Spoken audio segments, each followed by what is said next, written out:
दोस्तों नमस्कार। 5 फरवरी को दिल्ली में वोटिंग है और उसी दिन यानी 5 फरवरी को ही प्रधानमंत्री संगम में डुबकी लगाते हुए दिखाई देंगे। यानी जिस वक्त दिल्ली में वोटिंग हो रही होगी उस वक्त टेलीविजन स्क्रीन पर महाकुंभ के दर्शन और उसमें प्रधानमंत्री मोदी की मौजूदगी उसी तर्ज पर दिखाई देगी जैसे 2014 के चुनाव के वक्त याद कीजिए प्रधानमंत्री पहुंच गए थे केदारनाथ की गुफा में। 3 दिन तक वो बैठे रहे थे। उसका कितना असर चुनाव पर पड़ा या नहीं पड़ा और इस 5 फरवरी को भी कितना असर चुनाव पर पड़ेगा या नहीं पड़ेगा, इससे हटकर थोड़ी देर के लिए इतना भर सोच लीजिए कि प्रधानमंत्री ने अपनी छवि अयोध्या में राम मंदिर को लेकर चाहे एक पुजारी वाली बनाने की स्थिति में वो आ गए। बावजूद इसके अयोध्या में बीजेपी को चुनावी हार मिल गई।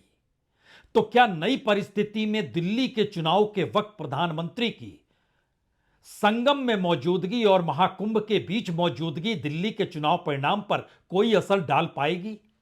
यह सवाल सबसे पहले इसलिए उठाने की जरूरत पड़ी क्योंकि इस दौर में खुद आम आदमी पार्टी अरविंद केजरीवाल भी पुजारियों के बीच सनातनी धर्म को लेकर जिस तर्ज पर राजनीतिक बिसात बिछा रहे हैं उसमें आपको कई मौकों पर यह जरूर लगने लगा होगा वाकई बीजेपी और आम आदमी पार्टी तो एक ही रंग में है।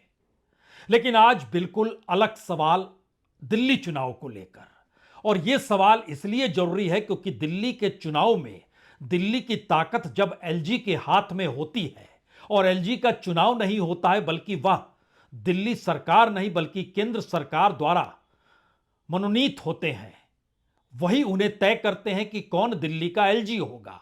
और पार्लियामेंट मुहर लगा चुकी है कि दिल्ली की एलजी के पास ताकत जो है मुख्यमंत्री से ज्यादा होंगे। लेकिन दिल्ली के मुख्यमंत्री होने का मतलब है कि आप प्रचार प्रसार पर ज्यादा पैसा खर्च कर सकते हैं। दिल्ली का जीएसटी कलेक्शन दूसरे राज्यों की तुलना में कहीं ज्यादा है और दिल्ली में प्रति व्यक्ति आय भी दूसरे राज्यों की तुलना में कहीं ज्यादा है।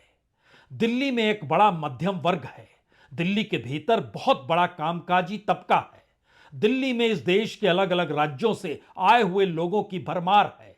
खास तौर से प्रवासी मजदूर के साथ साथ जो खास तौर से बिहार और उत्तर प्रदेश से आए हुए लोगों की तादाद है वो दिल्ली में 20 सीटों को प्रभावित करती है।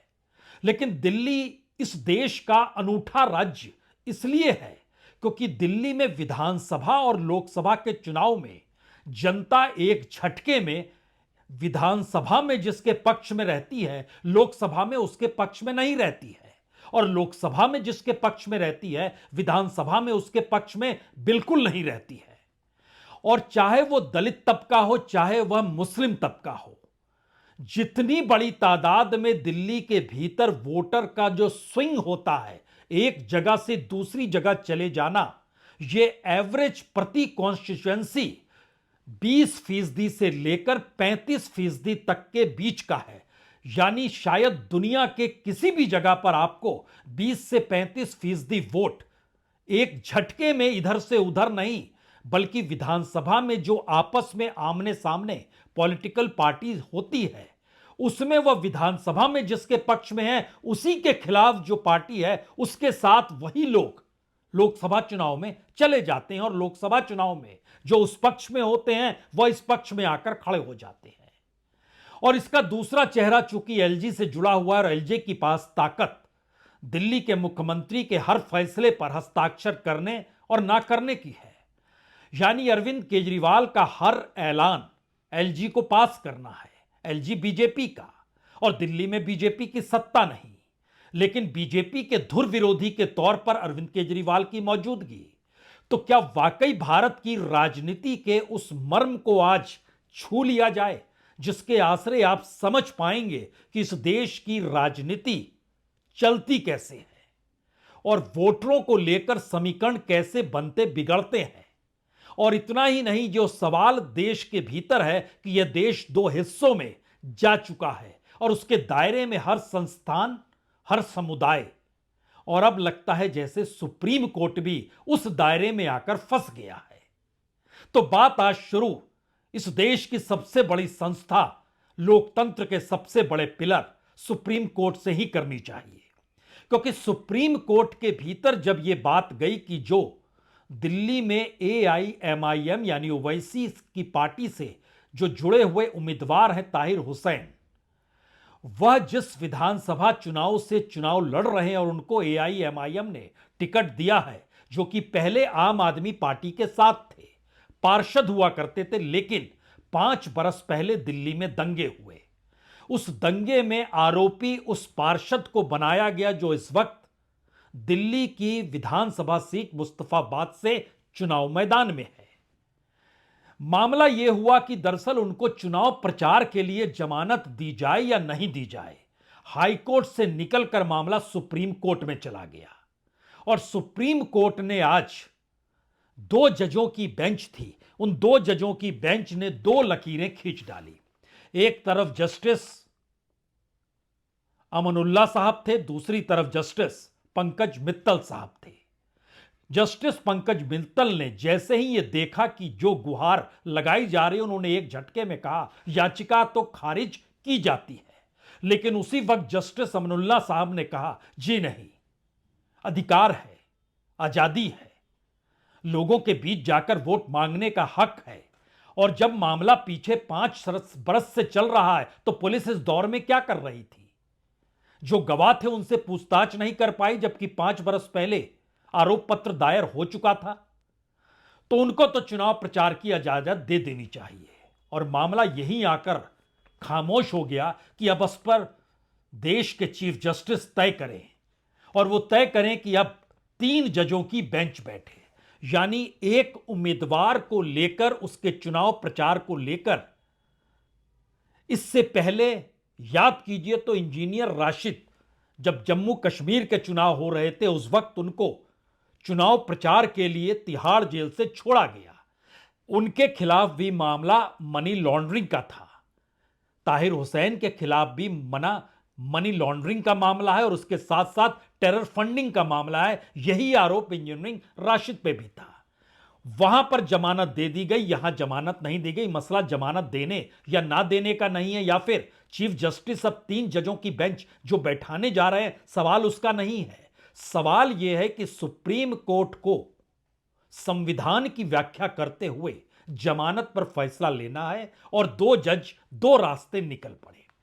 असल बात यहीं से दिल्ली चुनाव की शुरू होती है।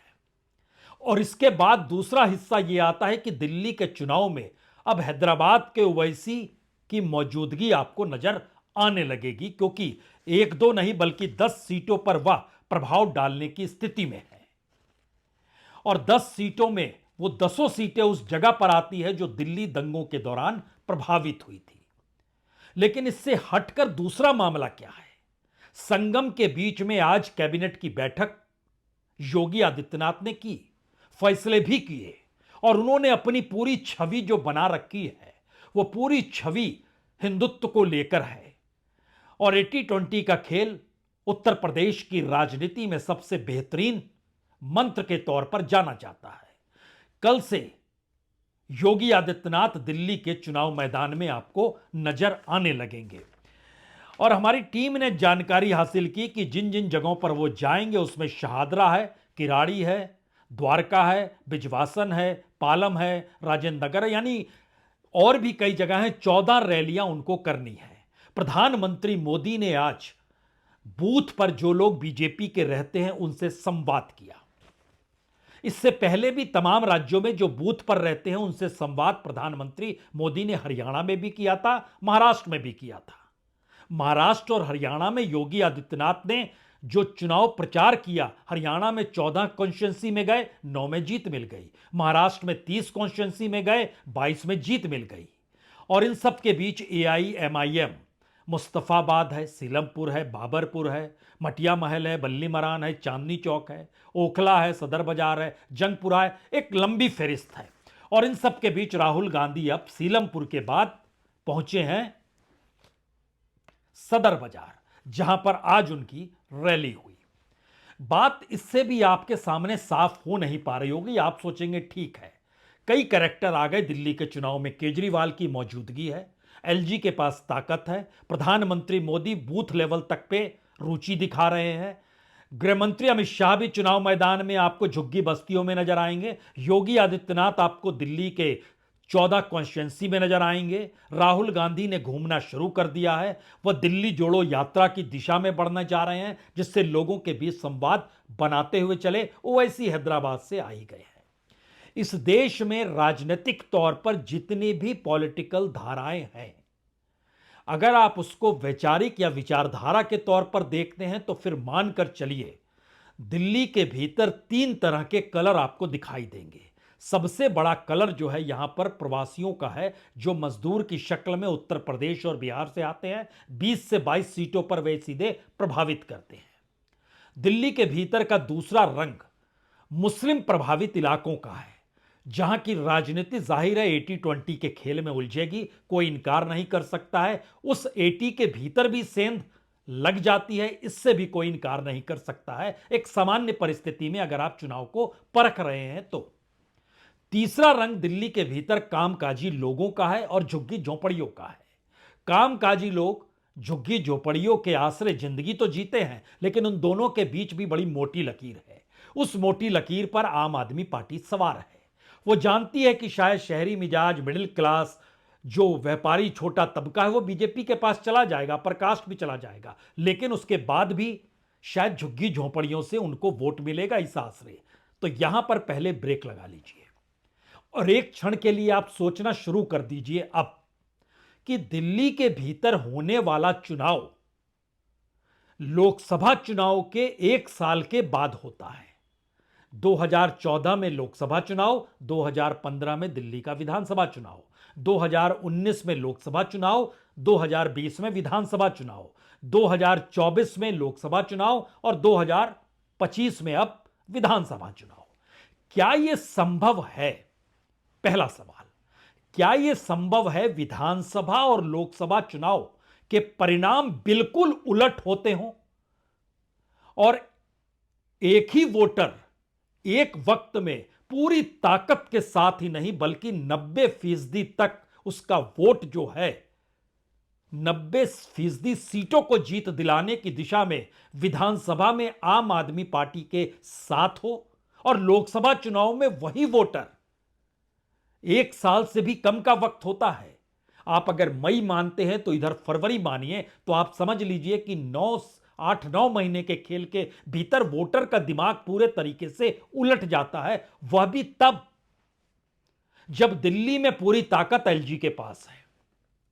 यहीं से असल खेल उस विचारधारा का शुरू होता है जिसमें हमने जिक्र कर दिया कि 5 फरवरी को प्रधानमंत्री मोदी संगम में डुबकी लगाते हुए दिखाई देंगे, जिस वक्त दिल्ली में वोटिंग हो रही होगी।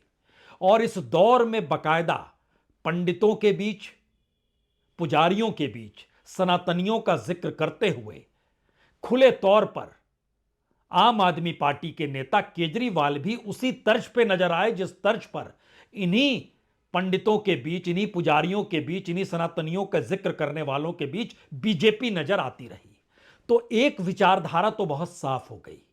उस विचारधारा के बीच में एक हल्की सी लकीर आम आदमी पार्टी ने यह कहकर खींची कि हमारे पास कोई विचारधारा नहीं है, हम तो दरअसल दिल्ली में बिजली, पानी और राहत और रियायत लाभार्थियों को देने के लिए ही सत्ता में आते हैं।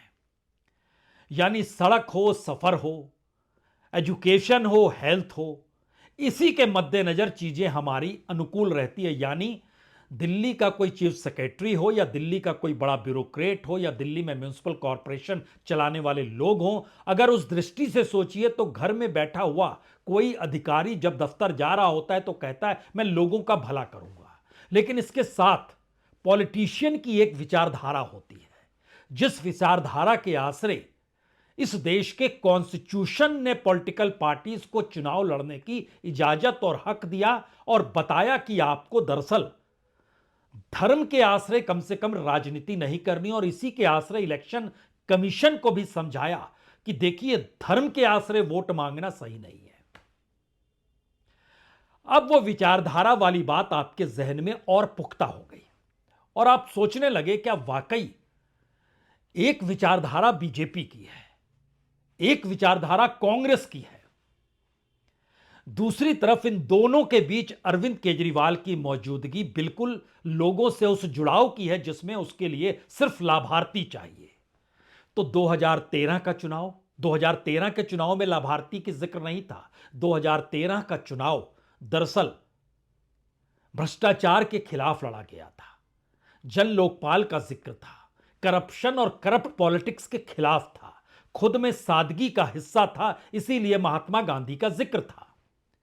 अब महात्मा गांधी से चीजें ट्रांसफर होते होते अगर विचारधारा के तौर पर भगत सिंह और बाबा साहब अंबेडकर के साथ चलने लग जाए, तो बाबा साहब अंबेडकर और भगत सिंह के विचार धर्म को लेकर क्या थे, क्या वाकई इसके लिए कोई किताब रेफर करनी होगी आम आदमी पार्टी को? या फिर एक नई विचारधारा है कि राजनीतिक सत्ता को प्राप्त करने के लिए जो भी उपाय हो सकते हैं उस उपाय को ही असल में राजनीतिक विचार मान लिया जाए? यह भी एक विचार है, लेकिन यह विचारधारा नहीं है। अब यहां से एक सवाल और आया। दिल्ली में आम आदमी पार्टी की जीत, उसके बाद जबरदस्त जीत जो अकालियों ने हासिल नहीं की, जो कांग्रेस ने हासिल नहीं की। पंजाब के भीतर वह बीजेपी को भी हराते हुए आम आदमी पार्टी ने हासिल कर ली। और इस 10 बरस के भीतर आम आदमी पार्टी राष्ट्रीय पार्टी के तौर पर मौजूद हो गई। अब यहां पर अगला सवाल है, क्या वाकई बीजेपी के रंग में और बीजेपी को चुनौती देते हुए उसी के रंग में अगर आम आदमी पार्टी की मौजूदगी है, तो क्या आम आदमी पार्टी को चुनावी जीत हासिल कराने के लिए बीजेपी का कोई बड़ा योगदान तो नहीं होता है? क्योंकि बीजेपी के लिए अपनी राजनीतिक सत्ता को बचाने के लिए उसके खिलाफ कभी भी 1 to 1 की स्थिति नहीं आनी चाहिए, यानी विपक्ष बिखरा हुआ हो। क्योंकि जैसे ही एक शक्ल में नजर आया 2024 के लोकसभा चुनाव में, वैसे ही बहुमत के नीचे बीजेपी आ गई। और अगर चेहरों के आश्रय चुनौती देने की परिस्थितियां भी पैदा हो जाए, यानी ममता बनर्जी कहे नहीं नहीं हम लीडर नहीं है, वो लीडर है, केजरीवाल भी कहे हम लीडर नहीं है, वो लीडर है, अखिलेश भी कहे हम लीडर नहीं है, वो लीडर, इसी तरीके से किसी एक चेहरे पर अगर पूरी राजनीति सिमटती चली जाए तो वोटरों के लिए आसान हो जाएगा उससे क्या चुनना है, ये चुनना है या वो चुनना है। लेकिन यहां संकट यह है कि बीजेपी के खिलाफ सबसे बड़ी ताकत कौन है, इसकी लड़ाई पूरा विपक्ष लड़ते हुए राज्यों के चुनाव में नजर आता है। और राज्यों के चुनाव में उन राज्यों में जहां पर बीजेपी की अपनी मौजूदगी उन चेहरों को पहचानती है कि ये राष्ट्रीय तौर पर चेहरे नहीं बन सकते हैं, तो उन्हें हराने से कोई कोताही बरतती नहीं है। वो तेजस्वी का चेहरा हो, वो अखिलेश का चेहरा हो, वो उद्धव का चेहरा हो, वो शरद पवार का चेहरा हो, वो स्टालिन का चेहरा हो, वो हेमंत सोरेन का चेहरा हो, वो फारूक अब्दुल्ला का चेहरा हो। लेकिन केजरीवाल दिल्ली में मौजूद है। अब आइए असल खेल में। यह असल खेल दरअसल समझना ही होगा, क्योंकि पहली बार कांग्रेस का जो 35% वोट था वो आम आदमी पार्टी में शिफ्ट हो गया। बीजेपी का 10% वोट आम आदमी पार्टी और बाकियों में शिफ्ट हुआ। बाकियों से मतलब यह है कि जो छिटपुट दूसरे राजनीतिक दल थे उसमें शिफ्ट हुआ। बीएसपी का खुले तौर पर 10% शिफ्ट हुआ। यह मैक्सिमम की पोजीशनिंग आपको बतला रहे हैं कि कांग्रेस का 35% वोट चला जाए आम आदमी पार्टी में, बीएसपी का 10% वोट चला जाए आम आदमी पार्टी में, बीजेपी का 3% वोट चला जाए आम आदमी पार्टी में, यानी लगभग 48% तो यह हो गया। और आम आदमी पार्टी हर विधानसभा चुनाव में 50% से ज्यादा वोट लेकर आ जाए। लेकिन वही आम आदमी पार्टी लोकसभा चुनाव आते वक्त उसका तकरीबन 30% वोट गायब हो जाए और वो चला जाए बीजेपी में। बीजेपी 50% से ज्यादा हमेशा लोकसभा चुनाव में रहेगी। आम आदमी पार्टी हमेशा 50% से ज्यादा वोट में विधानसभा चुनाव में रहेगी। अब जब इसके भीतर आप चलेंगे तो इसमें 3 बातें आपको नजर आएंगी। क्या वाकई इस देश के भीतर में जो दलित तबका है उसका वोट कितना स्विंग कर सकता है, यानी दलित आम आदमी पार्टी और बीजेपी के बीच कितना वोट शिफ्ट हो सकता है। अब आप सोचिए, अगर कोई यह कहे कि दिल्ली के भीतर जो मौजूदगी शेड्यूल कास्ट वोट की है उसमें लगभग 40 से 44% स्विंग हो जाता है सिर्फ 8 महीने के भीतर में, और जो मुस्लिमों का वोट बैंक भी जो है वह भी शिफ्ट हो जाता है तकरीबन 38 से 42% लोकसभा और विधानसभा के भीतर, तो आप कहेंगे कि वाकई ये संभव है क्या। और जब आप एवरेज देखिएगा मुस्लिम, दलित, और उसके बाद आप बाकी वोट बैंक को तलाशने के लिए अलग अलग कैटेगरीज में जब आप आना शुरू करेंगे, उसमें अपर कास्ट भी होगा, उसमें ओबीसी भी होगा। ओवरऑल वोटिंग का स्विंग देश के किसी भी राज्य में 48% नहीं होता है। यह अपने तरीके का एक नायाब स्थिति है, क्योंकि दिल्ली में शेड्यूल कास्ट की तादाद लगभग 17% है, मुस्लिमों की तादाद लगभग 13% है। यानी 40% वोट जो है, उस 40% वोट का 48% वोट स्विंग करता है हर विधानसभा और लोकसभा चुनाव के बीच में। यह पहले राउंड की तस्वीर है। दूसरे राउंड की तस्वीर है जो ओबीसी का वोट है और जो बड़ा वोट जनरल कैटेगरी के भीतर भी आता है, उसके भीतर लगभग 32% वोट शिफ्ट हो जाता है 8 महीने के भीतर इधर से उधर। और अगर उसको दिल्ली के भीतर आप देखना शुरू करेंगे, मसलन सेंट्रल दिल्ली, यहां पर दलितों की तादाद लगभग 24.60 यानी लगभग 25% मान लीजिए। नई दिल्ली में यह लगभग 23.5% है। नॉर्थ वेस्ट में यह लगभग 19% है और नॉर्थ में भी यह लगभग 19% है। नॉर्थ ईस्ट में कम है, 16-17। नॉर्थ ईस्ट दिल्ली में 16.70% वोट है। Central Delhi, new Delhi, north west Delhi और नॉर्थ दिल्ली, यहां पे 19% से लेकर 25% के बीच दलितों की तादाद है। ये सारे दलित लगभग 70% तक वोट केजरीवाल को देते हैं, लेकिन लोकसभा आने पर इसमें से जो 70% वोट गया है, 70% का लगभग 48% वोट बीजेपी के पास चला जाता है। मुस्लिमों की तादाद में आइए, बड़ा इंटरेस्टिंग है। मुस्लिम नई दिल्ली में 44% हैं, नॉर्थ वेस्ट दिल्ली में 37% हैं, नॉर्थ दिल्ली में लगभग 30% हैं, नॉर्थ ईस्ट दिल्ली में लगभग 36.5% है, साउथ दिल्ली में लगभग 42% है, साउथ वेस्ट दिल्ली में लगभग 46.5% है जो सबसे ज्यादा है, वेस्ट दिल्ली में लगभग 36% है, ओवरऑल 13% है दिल्ली में।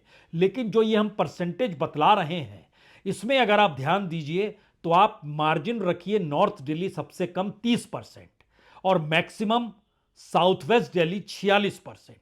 इन मुस्लिमों का वोट लगभग 52% अरविंद केजरीवाल को मिल जाता है जब विधानसभा के चुनाव होते हैं, और उन 52% में से 48% वो चला जाता है बीजेपी के पास जब लोकसभा के चुनाव होते हैं। थोड़ा सा अटपटा तो लग रहा होगा। तो क्या दिल्ली का चुनाव दरअसल भारत की राजनीति का एक ऐसा चेहरा है जिसमें दिल्ली की सत्ता ही तय करती है कि इस देश के भीतर में चुनाव कैसे होने चाहिए? यानी इससे पहले सवाल जो ईवीएम को लेकर उठता था, मशीनों को लेकर उठा, और उठते उठते दिल्ली में जब सामने आए वोटर लिस्ट तो पता चला कि हर महीने 1 लाख से ज्यादा वोट दिल्ली में बढ़ते चले जा रहे थे, क्योंकि 8 लाख वोट एक झटके में बढ़ गए 8 महीने के भीतर में। तो वोटों का बढ़ना, उसका मैनिपुलेशन और उसके समानांतर जो वोटों की जो शिफ्ट और स्विंग की जो परिस्थिति है, यह मैसेज बहुत साफ है कि दिल्ली की कोई विचारधारा नहीं है। क्या यही मैसेज है जिसका लाभ अरविंद केजरीवाल को मिल जाता है कि दिल्ली की कोई विचारधारा नहीं है? या इसका मैसेज इसके उलट है कि कोई विचारधारा इस देश में ना रहे, उसके लिए आपको इस तरह की एक पॉलिटिकल पिलर्स को इस देश में विचारधाराओं के टकराने के बीच में खड़ा करना ही होगा? और शायद यही वो वजह है कि दिल्ली का चुनाव इस बार आसान नहीं है, यह दिख तो रहा है। लेकिन अगर बीते 10 बरस का ताना बाना लोकसभा और विधानसभा चुनाव के इर्द गिर्द आप बुनना शुरू करेंगे तो आपके जहन में 2 ही सवाल आएंगे या तो आम आदमी पार्टी 55 से 60 सीट जीत रही है या बीजेपी 55 से 60 सीट जीत रही है। इससे हटकर कोई तीसरा रास्ता आपको नजर नहीं आएगा। आम आदमी पार्टी का हारना कांग्रेस के लिए लाभदायक इसलिए है क्योंकि कांग्रेस वैचारिक तौर पर बीजेपी और संघ परिवार का जो जिक्र करती है, जिसका जिक्र आज भी राहुल गांधी ने किया अपनी चुनावी रैली में जो सदर बाजार में हो रही थी, वो मैसेज बहुत साफ है कि विचारधारा के बीच में कम से कम ऐसी स्थिति नहीं आनी चाहिए जिससे कि विचारधारा गायब हो जाए और पॉलिटिकल मंत्र ही सत्ता पाने की जुगाड़ की स्थिति में अलग अलग रंग में हर वक्त नजर आते चला जाए और इस देश में विचारधारा शून्य राजनीति धीरे धीरे पनपने लग जाए। इन दो रास्तों पर दिल्ली का चुनाव है और इसीलिए दिल्ली का चुनाव इस बार भी ऐसा बिल्कुल नहीं होने वाला है जहां आपको लगने लगे कि शायद हंग असेंबली हो जाएगी। जी नहीं, शायद एक मुश्किल परिस्थिति में आम आदमी पार्टी आकर खड़ी हो जाएगी। जी नहीं, या तो आम आदमी पार्टी जीत रही है बड़ी ताकत के साथ या वो नहीं जीत रही है। बीजेपी या तो बहुत बड़ी ताकत के साथ जीत रही है या फिर बिल्कुल नहीं जीत रही है। बीच की परिस्थितियों में दिल्ली बिल्कुल खड़ी नहीं है, स्ट्रेटेजिकली, इलेक्ट्रली, इंटेलेक्चुअली और पॉलिटिकल गिमिक्स के आसरे। बहुत बहुत शुक्रिया, बहुत बहुत शुक्रिया।